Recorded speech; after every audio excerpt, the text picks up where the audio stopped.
कौन नरक जाता है, सुनो। या ऐसा कह दें कि नरक से कौन बचता है, दोनों बातें हैं। दोनों बातें सुनिएगा। पहले सुनो कि नरक जाने वाले के लक्षण क्या हैं, और दूसरा सुनना नरक से बचने वालों के लक्षण क्या है। अत्यंत कोप कटुका च वाणी दरिद्रतां च स्वजनेषु वैरम नीच प्रसंग कुलहीन सेवा चिन्हानि देहे नरकम गतानाम। ये 6 चिन्ह हम आपको बता रहे हैं। ये 6 चिन्ह भी उन लोगों के हैं जो भजन भी कर लेते हैं और पाप भी करते हैं। इनके अलावा भी चिन्ह होते हैं, लेकिन इन 6 को ही सुन लीजिए। पहला, अत्यंत कोप, भयंकर गुस्सा, अनकंट्रोल्ड क्रोध जो करता है, जिसके सामने पूरा परिवार, खानदान, पत्नी, बच्चे सब डरते हैं कि उनको ये बात पता नहीं चल जाए, क्यों नहीं तो फिर कुछ तोड़ फोड़ मचाएंगे। भयंकर गुस्सा आता है, छोटी छोटी बातों पर गाली गलौज करने लगते हैं, मार पिटाई तक उतर आते हैं, छोटी छोटी बातों पर लाल पड़ जाते हैं, और महाराज बिल उस समय बस पूछो मत क्या हो जाता है। ऐसे व्यक्ति को विदाउट वीजा एंट्री मिलेगी नरक में। इमिग्रेशन भी नहीं होगा, चेकिंग भी नहीं होगी उसकी। और वो व्यक्ति अगर यहां बैठे हैं और या उनके संपर्क वाले व्यक्ति यहां बैठे हैं, तो ये बात उनको बता दीजिएगा। भयंकर क्रोध करने वाला व्यक्ति, छोटी छोटी बातों पर आग बबूला हो जाने वाला व्यक्ति नरक जाएगा जाएगा जाएगा, उसको कोई नहीं रोक सकता। क्यों?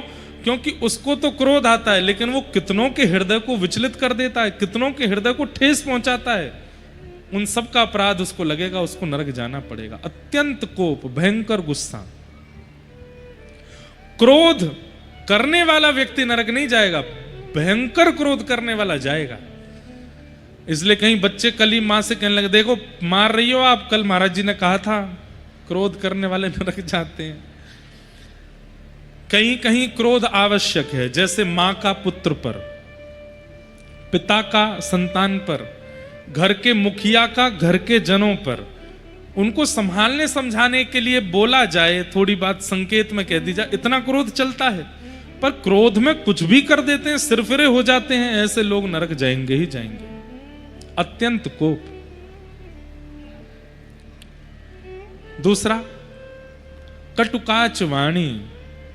किसी से भी बोलते हैं तो बिना व्यंग के नहीं बोलते, ऐसा ही बोलेंगे कि सामने वाले को थोड़ा खराब लग ही जाए।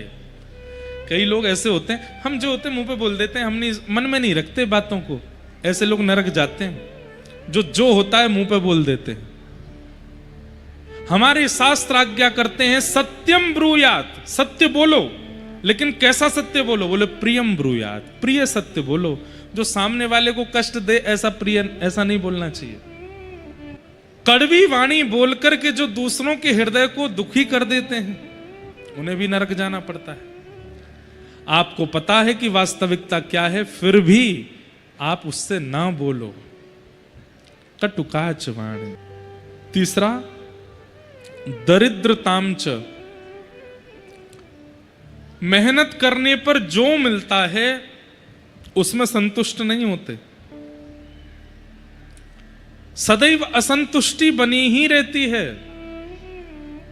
उसके पास जो है ये मेरे पास क्यों नहीं है, इसको जो मिल गया ये मुझे क्यों नहीं मिला, इसको मुझसे बेहतर कैसे मिल गया, इसके पास ये कैसे आ गया। जो दूसरों की उपलब्धियों से सदा अपने उपलब्धियों को कोसते रहते हैं, ऐसे लोगों को दरिद्र कहते हैं। और एक बात और सुन लो, ये आसन जो है ये दरिद्र आसन है। ऐसे बैठने वालों को दरिद्रता आ ही जाती है, सीधे बैठ जाओ। इसको दरिद्र आसन बोलते हैं। ऐसे जो लोग ऐसे बहुत बैठते हैं, उनके अंदर असंतुष्टता होती ही है, वो असंतोषी रहते हैं जीवन भर। इसलिए इस आसन में नहीं बैठना चाहिए। हाथ पांव दर्द कर रहे तो इधर उधर हो लो, लेकिन इस आसन में मत बैठो। एक दो बैठे थे तो मैंने संकेत कर दिया है। दरिद्रताम च, ऐसा नहीं है कि आप दरिद्र ही हो जाओगे, पर हां धीरे धीरे होने प्रारंभ हो जाओगे, धीरे धीरे लक्षण आने लगेंगे असंतुष्टि के। दरिद्रतामच, दरिद्र व्यक्ति नरक का गामी होता है, जो असंतुष्टि रहता है। पत्नी कितना भी अच्छा भोजन बना ले, लेकिन उसमें भी तुमने नमक ठीक से नहीं डाला, नींबू नहीं पड़ा इसमें, ये नहीं हुआ, वो नहीं हुआ, ये नहीं, वो कितना भी अच्छा श्रृंगार कर ले फिर भी उसमें कोई ना कोई कमी ही निकाल। मतलब ये वो लोग हैं जो कभी संतुष्ट किसी चीज से होते नहीं। इनका काम एक ही है, कथा बहुत बढ़िया हुई, इतने लोग आए, हजारों लोग आए, महाराज जी ने बहुत बढ़िया कथा सुनी, फिर भी उनको कुछ ना कुछ निकालना है उसमें। ऐसे लोग जो असंतुष्ट ही रहते हैं, दरिद्र, इनको नरक जाना पड़ता है। क्यों? इनके लिए कुछ भी कर लीजिए, ये कभी प्रसन्न ही नहीं होते।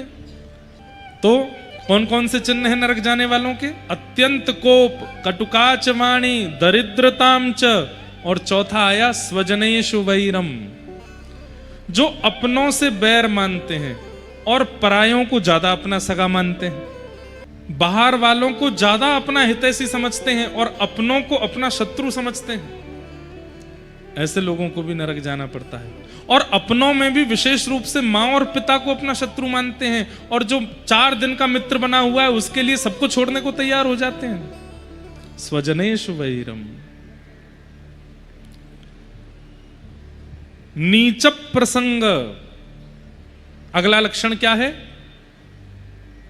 जो नीच लोगों का संग करते हैं, मांस खुद नहीं खाते, मदिरा स्वयं नहीं पीते, पर स्त्री गमन स्वयं नहीं करते, पर पुरुष गमन स्वयं नहीं करते, लेकिन जो मांस भी खाता है, जो मदिरा भी पीता है, जो स्त्री गमन भी करता है, जो पुरुष गमन भी करती है, गलत गलत सारे काम करने वालों का संग करते हैं। मतलब हम नहीं करते, हमारा मित्र कभी कभी पी लेता है, हमारा मित्र खा लेता है, हमारा मित्र गलत काम कर लेता है, मैं नहीं करता, मैं परम शुद्ध हूं। वो तो जाएगा, आपको भी लेके जाएगा, आपको जाना पड़ेगा। नीच लोगों का संग करने वालों को नरक जाना पड़ता है। कुलहीन सेवा, माता पिता को गलत व्यवहार करने वाले बालक की जो सेवा करता है, जो मदद करता है, सुन रहे हैं बात को? माता पिता के साथ गलत व्यवहार करने बालक की जो व्यक्ति सेवा करता है और मदद करता है, उसको भी नरक जाना पड़ता है। ये तो थोड़े बहुत सुधरे हुए चिन्ह हैं, इनके अलावा पाप की गणना तो है ही नहीं। कितने पाप हैं। कई बार कथा सुनने वालों में भी ये 6 लक्षण आ जाते हैं, इसलिए इन 6 लक्षणों को ही बताया गया है। कथा सुनने वाले में भी क्रोध होता है, कथा सुनने वाले में भी असंतुष्टि होती है, कथा सुनने वाले भी कई बार वाणी के उचित नहीं होते, कथा सुनने वाले कई बार नीच लोगों का संग भी करते हैं, कथा सुनने वाले कई बार कुलहीन लोगों की सहायता भी करते हैं। इसलिए ये 6 बातें ही क्यों बताई गई हैं? क्योंकि कथा सुनने वाले में भी कई बार ये 6 लक्षण होते हैं। इनके अलावा भी नरक जाने वालों के लक्षण हैं जो कथा में आते ही नहीं है, उनके तो बहुत ही लक्षण हैं। कृपया कर इन 6 से बचो।